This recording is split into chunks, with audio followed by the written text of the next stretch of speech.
gudoomiyaha gobolka Banaadir ahna duqa magaalada Muqdisho mudane Taabid Cabdi Maxamed ayaa shir gudoominaya kulankani gaarka ah ee looga hadlayay dardargelinta amniga caasimadda iyo sidii loo horumarin lahaa wada shaqeynta ka dhaxaysa hay'adaha ammaanka iyo bulshada rayidka iyadoo kulankani ay goobjoog ka ahaayeen wasiirka wasaaradda amniga qaranka ee dowladda Soomaaliya saraakiisha ciidamada qalabka sida iyo hoggaanka sare ee maamulka gobolka Banaadir muddo saacada uu socday kulankani gaarka ah ee amniga magaalada Muqdisho looga hadlayay ayaa marka uu soo ilaaday waxa warbaahinta la hadlay gudoomiyaha gobolka Banaadir ahna duqa magaalada Muqdisho mudane Taabid Cabdi Maxamed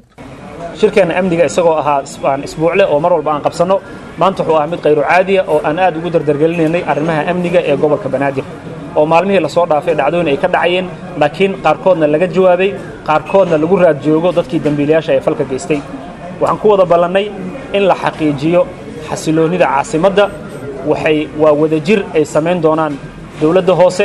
shacabka caadiga hay'adaha amniga oo runtii mar kastana ka jawaabaya kuna dhaqaaqayo tilaabo wanaagsan oo dadka loogu turaayo annaga waxa ugu muhiimsan waxay tahay dib meel ha ka jira ma xumo laakiin dhibka in dhib kale lagu bedelo waxa ka wanaagsan in tilaabo midaysan looga jawaabo amniguna wuxuu ka soo bilowdaa meel kasta oo magaalada kamid ka soo bilowdaa wasiirka amniga qaranka ee xukuumadda Soomaaliya mudane Maxamed Abuukar Islow Ducaale waxa uu sheegay in dadka shacabka ay isticmaalaya wadooyinka caasimadda aan lagu xujeyn doonin aqoonsi dawladeed isla markaana ay isku si u isticmaali doonaan kuwa hay'adaha dawladda u shaqeeya iyo dadka rayidka maanta wixii ka dambeeyo magaalada Muqdisho dadku ku nool Muqdishaawiga inaan la weydiin doonin wax ID la yiraahdo saawlo socotaan magaalada Muqdisho dhowr mar dadka shacabka waxay ka dacwoodeen in qof walba jidka maraya magawaarada ay wataan marka la istaajiyo in la weydiiyo ID ama aqoonsi lagu garto